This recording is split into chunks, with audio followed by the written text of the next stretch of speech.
Still ఏంటంటే ఎక్కడ బాధపడుతున్నామంటే ఇదొక ఫార్ములా, చిన్న ఫార్ములా. దీన్ని ఎక్స్ప్లెయిన్ చేయాలంటే పొద్దున్న దాము గారికి చెప్పాను, ఎంత సింపుల్గా ఉంటుందంటే ప్రీమియర్స్ వేసాం, 200 టికెట్లు ఎవరో బుక్ చేస్తారు అవతల వాళ్ళు చేసి, ఆ ప్రీమియర్ అవగానే they will get the chance.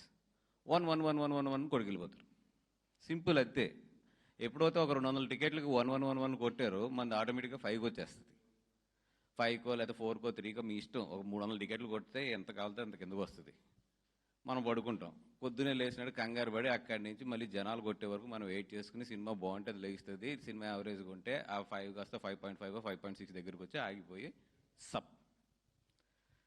ఇది జస్ట్ ఒక ప్రీమియర్ షోలో అవతల ఎవరన్నా మనల్ని దించాలనుకుంటే బుక్ మై షోలో ఒక 300 to 400 టికెట్లు అంటే 30,000 to 50,000 రూపాయలు ఖర్చు పెట్టుకుంటే అయిపోయింది అంతే. ఇది ఆ రేటింగ్ను కొలమానం తీసుకుంటారు చాలామంది.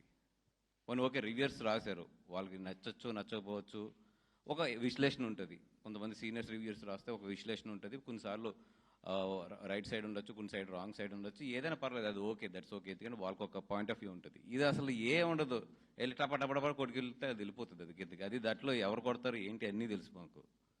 సో పొద్దున్న దాము గారు కూడా నేను చెప్పింది అదే, సార్ వదిలేసేయండి. బికాజ్ ఇప్పుడు జనాలు సినిమా చూసి కొంతమంది నిజంగా అలవాటు ఉన్న వాళ్ళు ఉంటారు, వాళ్ళు ఈవినింగ్ కల్లా కొంచెం బాగుంటుంది. లేదు ఈవినింగ్ కనుక మన రేటింగ్ పెరగబోతుంటే మనం యాక్సెప్ట్ చేసేయాలి దీన్ని. సో వదిలేసేయండి ఈవినింగ్ వరకు అన్నాం. ఇప్పుడు బాగుంది, 7.5 7.6కి వస్తుంది. మేబీ బాగుంటే రేపు పొద్దున్న 8కి వెళ్తుంది, 8.5కి వెళ్తుంది, 9 కూడా వెళ్ళొచ్చు.